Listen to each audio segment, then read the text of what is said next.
последнее место работы ваше, где вы работали? Последнее, я в правительстве работал вице-премьером до июня 2015 года. После этого я на пенсии. Правительство Республики Ингушетия, Правительство да? республики. Скажите, пожалуйста, с Юнусбеком Евкуровым контактировали вы? Контактировал, год работал руководителем администрации главы республики. Скажите, как вы можете охарактеризовать его? Ну, как? Он исполнитель Так. тех указов, приказов. Ну, карьерист, карьерные устремления. Любой приказ может исполнить, не смотря там, не задумываясь, как он может отразиться на людях, там, на нем и так далее. То есть, ну, какой-то. То есть, правильно понимаю, нет у него в привычке советоваться? Нет. Или У него есть прислушиваться хотя бы? установка, да, и он эту установку до конца проводил. То есть все средства для него возможны, чтобы выполнить поставленную задачу. Вот такое у меня представление. Вот такое у вас представление. Скажите, вы были участником митинга 2018 года осенью в городе Магаз и 2019 года в марте месяце? Да. Были. Да, Сколько дней вы находились на митинге в октябре 2018? практически каждый день я там. Практически каждый день там были. Скажите, кто вас туда позвал? Евкуров. Я скажу, как позвал, если хотите. Объясните. Подробно, Да, объясните, подробно пожалуйста, объясню. подробно. Дело в том, что у нас в республике всегда были оппозиционные движения, партии. При Евкурове у нас заметно отличалась организация Меххел. Ну, они очень много работы проводили, показывали коррупционные схемы, там,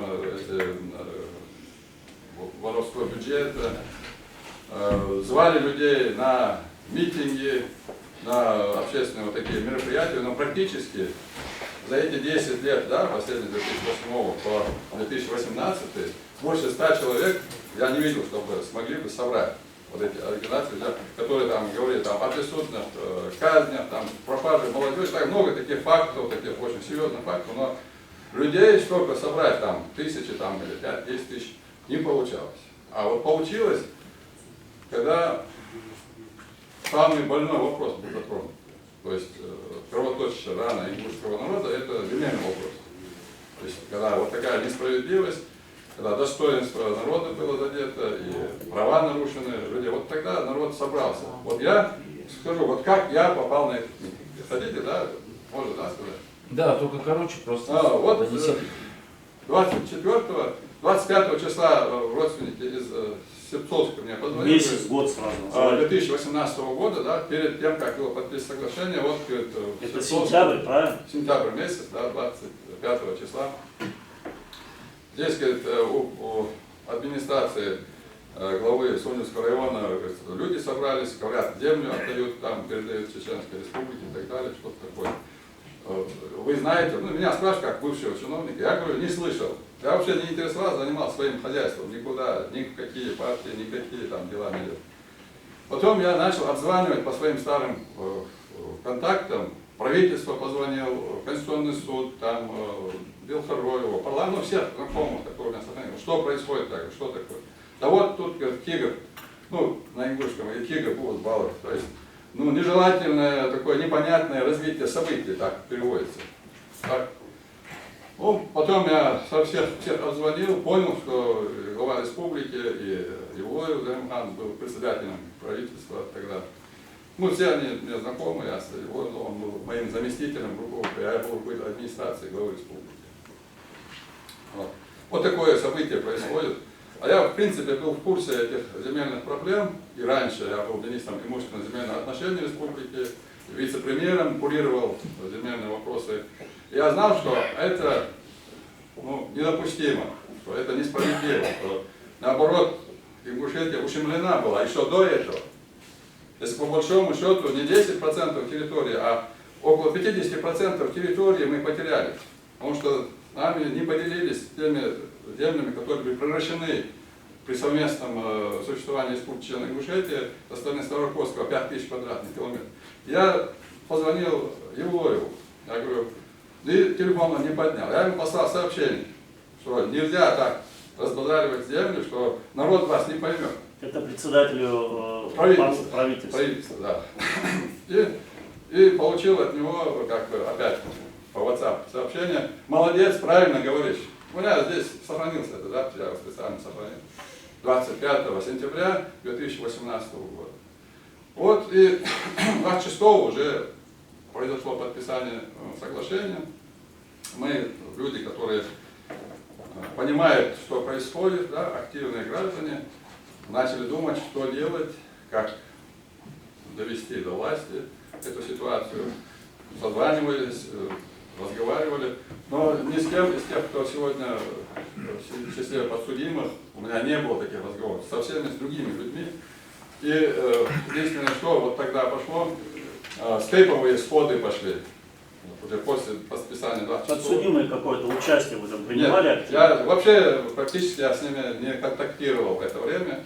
Я на митинге только мы узнали, вот как, позицию, мою позицию, позицию. Пошли теповые сходы. Ну, кто-то первый провел сход, и другие услышали по интернету.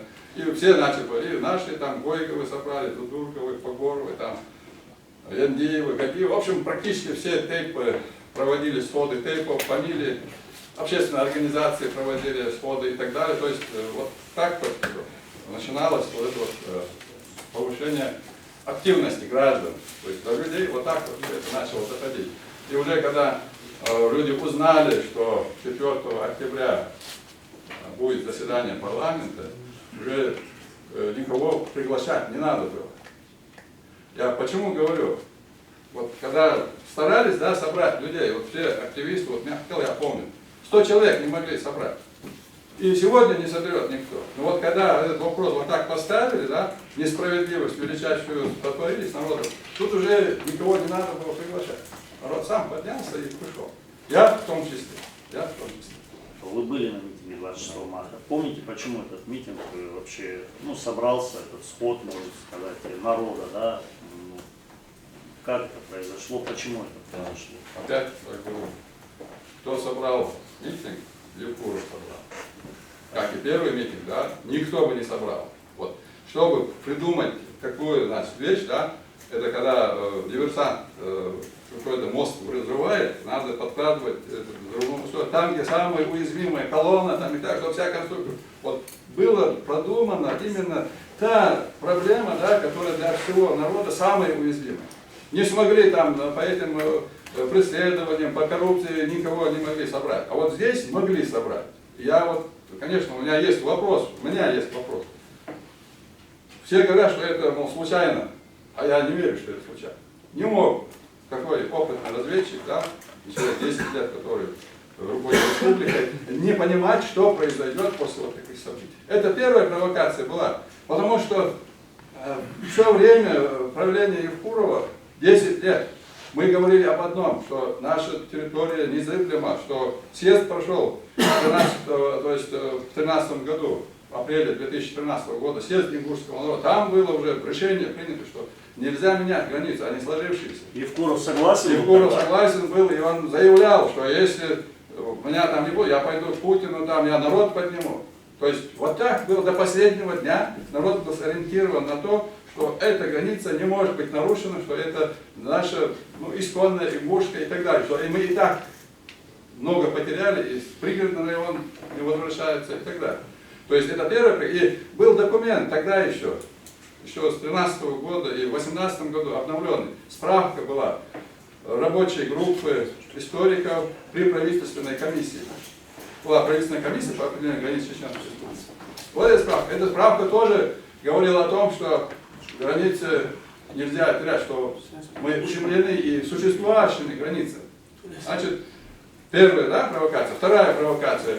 При вот такой активности граждан, возбужденное общество, и вносится закон, главой республики вносится закон о выхолащивании закона о референдуме. То есть инициатива была главы, правильно? Да, народ лишает права голоса, право, в общем, вообще всего решает народ, то есть право голоса за территориальную целостность, за статус республики, там, государственную и так далее. То есть это самое основное право, из-за которого народ митинговал 2 недели. Речь шла об исключении этого права, Исключение этого абзаца, там уже анекдот там делают, что абзац выпал. Самый главный абзац закона о референдуме выпал. Вот и это собрало народ. Никого не надо было. Люди сами понимают, что происходит. Над народом издеваются, то есть его лишают самого главного права. Поэтому люди пришли, и я пришел. Вы находились на площади. После 6 часов вечера вы ушли с площади? Я ушел, да, но вернулся. Когда вы вернулись? Вечером вернулся. Я узнал, что до утра... Вечером, в смысле, уже поздно, стемнело? Часиков 8 я уже вернулся, покушал, переоделся. Я когда узнал, что будут ждать продления митинга, причем было обещано, что идут переговоры, что митинг будет продлен, утром снова к этому вопросу вернуться. Люди вот таким расчетом разошлись, что утром вернутся. Но я вечером вернулся, потому что переживал, не знаю почему. Я как из старшего поколения, чтобы как-то, если будут какие-то провокации, повлиять на эту ситуацию, чтобы не допустить, сохранить молодежь, не допустить каких-то провокаций. А помните, кто говорил о том, что будет продлен митинг, идут переговоры? Нет, я не помню. Не помню. Я говорил, но вот такая мысль, она, в общем, витала. Я Витала среди людей, да, которые находились на площади, правильно? Люди, в принципе, не хотели уходить. Не хотели уходить еще и в октябре 2018 года. Там очень серьезные разговоры были, чтобы люди разошлись. И тогда им было предложено, что будет проведен конгресс, что будет съезд тейпов, что мы собираем подписи. Вот так вот уговорили людей, и они тогда разошлись в 2018 году. А там серьезные, я помню, разборки были тогдашние, те, которые как, сейчас те видео, которые... Шум начался в 5 часов утра, когда подогнали силовые структуры. Вот поподробнее здесь расскажите, что вам известно, что вы видели, как все это произошло. Утром мы как раз взяли омовение, стали на утреннюю молитву, и уже, когда уже омовение, мы брали, вот уже видел, как собираются там силовые структуры, Уралы там подъезжают со всех сторон, там автобусы. Уже когда мы стояли на утренней молитве, уже полностью все это было перекрыто, бронированы Уралы там прямо вот так вот с парами, зажженными щитами росгвардейцы, организаторы. Причем уже как только мы закончили молитву, процесс как бы вытеснения или там создания условий для насилия, как там говорят, создали условия, да, были созданы условия для этого. И что там интересно, я помню, люди выходили, переговаривали с организаторами этого штаб по возглаву митинга, там, или как, я не знаю, как он назывался, просили их, чтобы подождали 2-3 часа, потому что люди, которые разошлись, они ушли, чтобы вернуться, и чтобы придут люди, объяснить им, 9-10 Это после часов. потасовки вот этой первой, Нет, да? вообще в начале До, это да? было, До. да, в начале, по-моему, в начале, самые... До намаза, да, Да, получается? нет, не до намаза, после намаза. После намаза. Такие переговоры шли, но те, которые, в общем, команда была дана разогнать, они, в общем, не пошли на встречу людям, которые там стоят. Там были представители совета трейпов, старики, я помню, Кто из сели. подсудимых вы помните? Назовите, кого вы помните. Я помню, вот с Масаком мы прямо стояли, разговаривали в основном, а переговоры с ними вели Погору Ахмед был, Баракоев Ахмед, не помню, остальные не помню. Переговаривали, я помню вот так. И, в общем, пошла потом вот эта вот потасовка. Какая потасовка? Таким очень резким голосом, вот как напоминающим, как ахтунг, ахтунг, начали громкоговоритель говорить, все, покиньте площадь, там, все, очистите площадь. Вот такие призывы пошли с этих громкоговорителей. Здесь переговоры идут, и росгвардейцы уже пошли щитами выталкивать людей. Один раз попробовали, там что-то не получилось, отошли, второй раз. Потом, я помню, вот я в середине стоял в этой площади, забегает какой-то... Это первое вытеснение, Да, да, первый, попытка первый, вытеснения. первый, да. И первый уже еще темно было, забегает гуськом несколько военнослужащих, я, сзади сколько я не знаю, но вначале где-то 5-6 человек. Впереди такой здоровый в возрасте был военнослужащий, я не понял. Я смотрю, прямо в толпу забегает, без оружия, без ничего. Я говорю, что происходит? Я говорю, стойте, я говорю, куда вы бежите? И сам я встал вот так вот, руки растянул задом, начал их выталкивать. Я говорю, вы что делаете? Почему провоцируете? Ну, с трудом. То есть я Остановили, понял, да? Да, понял, что это была провокация, первая провокация. И вот как они выстраивали вот эту вот работу, да, по вытеснению стоящих на площади, то здесь там какая-то группа, 20-30 человек, ну, уже людей больше было, там люди утром начали подходить, человек 200, наверное, было, когда уже начало светать. То с той стороны подходит, то с другой стороны. То есть подходит, да, снова подходит. То есть такое впечатление, что молодежь дразнили. Вот, дразнили молодежь. А потом, когда уже светло было, пошли с той стороны, где были видеокамеры. То есть со стороны, ну, с северной стороны. Пошли. И я тоже стоял, я говорю... Это уже когда расцвело? Да, когда светло было, и как раз там, в общем, мы удерживали. Я и росгвардейцам говорил, не идите, я говорю, не надо насилия.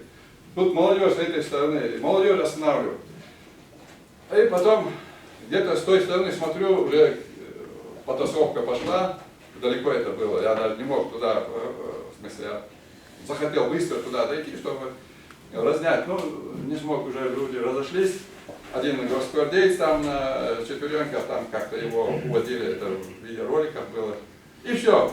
Это вот второе столкновение. Да, второе столкновение, утром, светло, все это было зафиксировано, и вот мне показалось, после этого все утихло, больше никто не стал туда выходить. Я видел там Ахмеда Погорова, видел, который бегал среди этих, сгонял всех там молодых опять на эту площадку. Вот. И со мной тоже было несколько стариков, я сейчас не помню, которые стояли между этими росгвардейцами и молодежью. Я тоже там свою ушанку сдвинул, чтобы эти дубинки там как более-менее легче воспринять. Ну а били дубинками? Я ничего не помню, я уже был в таком состоянии, что я ничего не соображал. И вот как только вот это вот было зафиксировано, да, падение этого росгвардейца, вся задача, по-моему, да, это мое мнение, была достигнута. То есть факт зафиксирован, насилие там уже было, все, и пошел процесс. Это известный вот этот видеокадр, где его уносят, да? Правильно? Да. И вот я говорю, первая провокация это в октябре, как подписали соглашение, кто собрал людей. Вторая провокация, как в этой ситуации сделать попытку исключить пункт, да, самый основополагающий. И третья провокация утром, когда ничего не угрожало, когда один человек вслух ничего не говорил, пойти на штурм или вызвать вот эту вот реакцию. Вот три провокации, которые... Вот кто их совершил? Какие деньги были потрачены на эти провокации? Вот, конечно, надо суду, думаю, наверное, надо будет разбираться. Вообще, вот эти митинги, ничего там случайного нету. Люди легенду придумали, там какие-то деньги пустили, там то, другое. Это все, чтобы отвести от реальных виновников этих событий, да, внимание отвести следствие и прокуратуру, чтобы отвести внимание от тех настоящих виновников, от их нарушений, от их коррупции и тех решений, которые они приняли. Нельзя было такие решения принимать. Вот два надо было готовить общественность. Если нужно было подписать соглашение, надо было всех готовить, надо было объяснять людям, всем, каждому отдельности и посредством массовой информации, до того, как оно было подписано. Они тайно подписывают соглашение, а потом начинают все это разъяснять, там уже